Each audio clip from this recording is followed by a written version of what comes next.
എൻ്റെ പേര് രാംരാജ്. ഞാൻ ഇപ്പോൾ ജിമ്മിൽ ഇങ്ങനെ വർക്കൗട്ടൊക്കെ ചെയ്യുന്നതാണ്. അപ്പോൾ എനിക്ക് തന്നെ ഇപ്പം സ്വന്തമായിട്ടൊരു ഇഞ്ചുറി പറ്റി. അപ്പോൾ അതിനെക്കുറിച്ചൊരു സംശയമാണ് ചോദിക്കുന്നത്.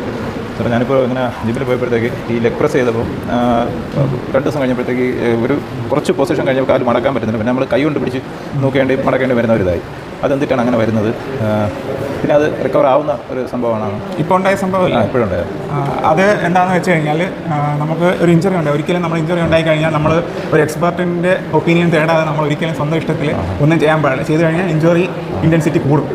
ഇതിൽ പറ്റിയെന്ന് പറഞ്ഞാൽ ആദ്യം ഒരു പെയിനായിരുന്നു, ചെറിയൊരു പെയിനായിരുന്നു. പക്ഷേ ഞാനത് എല്ലാവരും പറയും വേദന വരുമ്പം മുറിവുണ്ണയൊക്കെ ഇട്ട് തേക്കണമെന്ന് പറഞ്ഞിട്ട് അങ്ങനെ അത് വെച്ച് തേച്ച് അത് കഴിഞ്ഞപ്പോഴാണ് നീരും കയറി വേദന നല്ല രീതിയിലാവുകയും ചെയ്തു. നമുക്ക് ഒട്ടും മടക്കാൻ പറ്റില്ല. ഞാൻ പറഞ്ഞത് എക്സ്പേർട്സിനെ അറിയാവുള്ളൂ എന്ത് ചെയ്യണം. ഈ പറഞ്ഞ എനിക്ക് നോക്കിയപ്പോൾ മനസ്സിലായി ഗ്രേഡ് 1 ആയിട്ടുള്ള എന്തോ ഒരു ലിഗമെന്റ് ടിയർ ആണെന്നാണ്. അപ്പോൾ അങ്ങനെയുള്ള കേസിൽ നമ്മൾ സ്വന്തമായിട്ടൊന്നും ചെയ്യാതിരിക്കും. ഒരു എക്സ്പേർട്ട് പറയുന്നത് മാത്രം ഫോളോ ചെയ്യുക. നമുക്ക് ആർക്ക് എന്ത് ഇഞ്ചുറി പറ്റിയാലും ഒരിക്കലും നമ്മുടെ സ്വന്തം ഇഷ്ടത്തിന് അല്ലെങ്കിൽ ഇതുമായിട്ട് ബന്ധമില്ലാത്ത ആൾക്കാർ പറയുന്നതായിട്ടൊന്നും ചെയ്യാതിരിക്കുക. അത് മാറും, പക്ഷേ ടൈം എടുക്കും. ഓക്കെ. പിന്നെ ഒരു സംശയം കൂടെ ഉണ്ട്. ഇപ്പോൾ എനിക്ക് ഒരു 50 കിലോയുടെ ബെഞ്ച് പ്രസ് ചെയ്യാനുള്ള ഒരു സ്ട്രെങ്ത് ഉണ്ട്. പക്ഷേ നമുക്ക് 10 കിലോ എടുക്കുമ്പോൾ തന്നെ എടുത്ത് ചെയ്താൽ പോലും ജോയിൻറ്റ് പെയിൻ വരെയാണ്. അപ്പോൾ അതിന് അങ്ങനെ വരാൻ എന്നാൽ വാപ്പ് എല്ലാം ചെയ്തിട്ടാണ് ചെയ്യുന്നത്. അത് നമ്മൾ പിന്നെ അതെങ്ങനെയാണ് അതിനെ റിക്കവർ ചെയ്താൽ ജോയിൻറ്റ് പെയിൻ മാറ്റിയെടുക്കാൻ വേണ്ടി എന്താണ് ചെയ്യേണ്ടത്? ഈ ഒരു ചോദ്യത്തിന് ഉത്തരം എന്താണെന്ന് വെച്ച് കഴിഞ്ഞാൽ 90% ആൾക്കാരിലും കണ്ടുവരുന്നത് ഇങ്ങനെയുള്ള ജോയിൻറ്റ് പെയിന് വരാൻ കാരണം നമ്മുടെ ജോയിൻസിൻ്റെ ഹെൽത്ത് കൂടുന്ന കാര്യം എന്ന് പറയുന്നത് മൊബിലിറ്റി എക്സസൈസാണ്. മൊബിലിറ്റി ഫ്ലെക്സിബിലിറ്റി ഇല്ലാതെ നമ്മൾ സ്ട്രെങ്ത് ട്രെയിനിങ് മാത്രം ചെയ്യുമ്പോൾ ഉണ്ടാകുന്ന ഇഷ്യൂ ആണ് ഈ ജോയിൻറ്റ്. മൊബിലിറ്റി ഫ്ലെക്സിബിലിറ്റി ചെയ്യാറുണ്ടോ?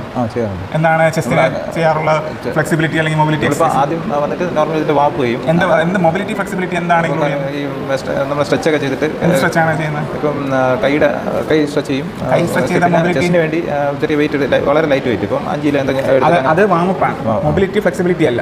മൊബിലിറ്റി ഫ്ലെക്സിബിലിറ്റി എന്ന് പറയുന്നത് നമ്മൾ ഷോൾഡറിനോ വേണ്ടിയിട്ട് full range of motion muscle tightness മാറാനായിട്ട് ചെയ്യുന്ന എക്സസൈസാണ്. ഇപ്പോൾ ടേബിൾ ടോപ്പ് ഗ്ലൂട്ട് ബ്രിഡ്ജ് എന്ന് പറയുന്ന ഒരു എക്സസൈസ് ഉണ്ട്. അത് ചെയ്യുമ്പോൾ നമ്മുടെ പെക്ക് മസിൽസ് നന്നായിട്ട് സ്ട്രെച്ച് ആവും. പിന്നെ അതുപോലെ തന്നെ WHYO എന്ന് പറഞ്ഞുകൊണ്ട് നമ്മുടെ ഷോൾഡർ ജോയിൻറ്റിൻ്റെ ഫ്ലെക്സിബിലിറ്റി കൂട്ടാനായിട്ട് കുറേ എക്സസൈസ് ഉണ്ട്. അപ്പോൾ അതൊന്നും ചെയ്യാറുണ്ടോ?